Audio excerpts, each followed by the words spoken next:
नमस्कार दोस्तों, एक बार फिर से आप सभी का स्वागत करते हैं एक नए फ्रेश वीडियो में। मैं Yogesh Raj Purohit, international export import business trainer. Export और इंपोर्ट बिजनेस में आज बात होने वाली है कि किस तरीके से आप अपना गुड्स पैक करके एक्सपोर्टर को भेज सकते हो, यानी कि आप गुड्स एक्सपोर्ट करने के लिए किस तरीके की पैकेजिंग होनी चाहिए। आपके मन में ये सवाल बहुत ही ज़ोरों शोरों से चल रहा होगा कि पैकेजिंग कैसी होनी चाहिए।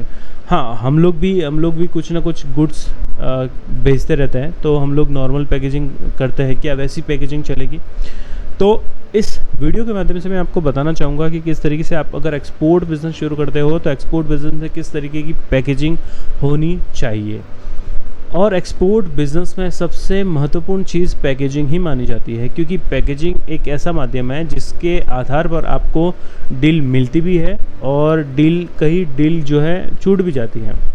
जब आप अपने प्रोडक्ट को केयर करना चाहते हो तो उस अगर प्रोडक्ट की पैकेजिंग अच्छी करोगे ना, तो हर चीज़ आपके साथ में अच्छी होगी। तो आपको किस तरीके की पैकिंग करनी चाहिए, मैं एक छोटा सा वीडियो शेयर करना चाहता हूँ, जिसके माध्यम से आपको पूरा पता चल जाएगा किस तरीके से आपको पैकेजिंग करनी होती है अपने गुड्स की।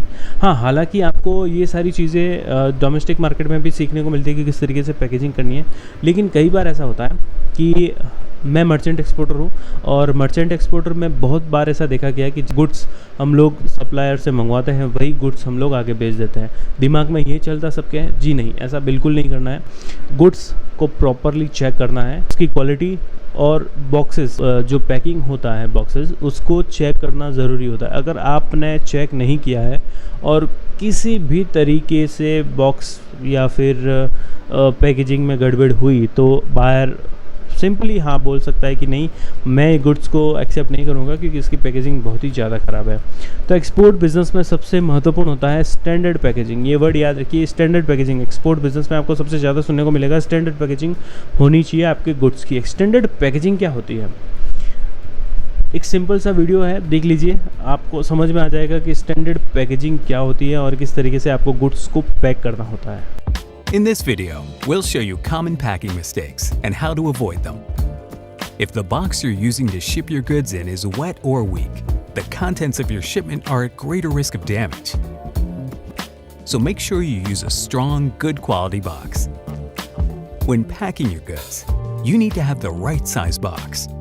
It's recommended you choose a box slightly larger than the goods you're shipping, so there's room for protective packing material, like wadded paper, packing peanuts, or air cushions. There should also be no gaps in the box, as this may cause the contents of the shipment to move around in transit and get damaged. However, don't overpack the box, as this will weaken it. When it comes to taping the box, ensure it's properly sealed. So avoid just taping the top, and instead use the H-taping method. That way each seam is covered, and your box won't open during transportation. You should put a backup label inside the package. Unreadable labels could result in your shipment being delayed. So make sure the label is legible and clear. Place the label on top of the box and not over the seams, as this could tear it. If you're using a recycled box, make sure there are no leftover labels from previous shipments on it. This can cause confusion and can, again, result in your shipment being delayed. If there's a bulge at the top or bottom of the box, your shipment could get damaged in transit, so make sure the surfaces of the box are flat. If your box has arrows, make sure you pack it following their direction. And if you're sending a large or heavy shipment, use a pallet.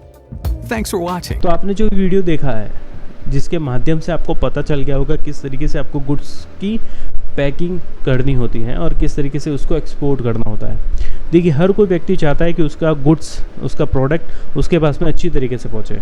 अगर मैं exporter हूं और मैं कुछ चीज़ export करता हूं और आगे वाला ये एक्सपेक्ट करता है कि जो एक्सपोर्टर है वो गुड्स अच्छी तरीके से भेजेगा, और अगर अच्छी तरीके से उसके पास नहीं जाता है तो बहुत चिड़चिड़ा हो जाता है, बहुत सारा या तो एक्सेप्ट नहीं करेगा या फिर पेमेंट नहीं करेगा, व्हाटएवर, कुछ भी हो सकता है।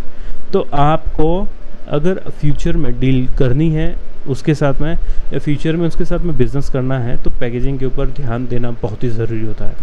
तो होप सो आप सभी को ये छोटा सा वीडियो पसंद आया होगा। पसंद आए तो वीडियो को लाइक शेयर सब्सक्राइब जरूर कीजिए और बेल आइकन जरूर दबाइए। और आपकी भी क्वेरीज होती है, बहुत सारे सवाल होते हैं, तो आप हमको सिंपली इंस्टाग्राम पे हमको डीएम कर सकते हैं, या फिर आप हमारे चैनल को सब्सक्राइब करके कमेंट सेक्शन में अपना कमेंट ज़रूर दे सकते हैं, ताकि आपकी क्वेरीज हम वीडियो के माध्यम से बताने की कोशिश करेंगे। मिलते हैं अगली वीडियो में। टिल देन जय हिंद जय भारत।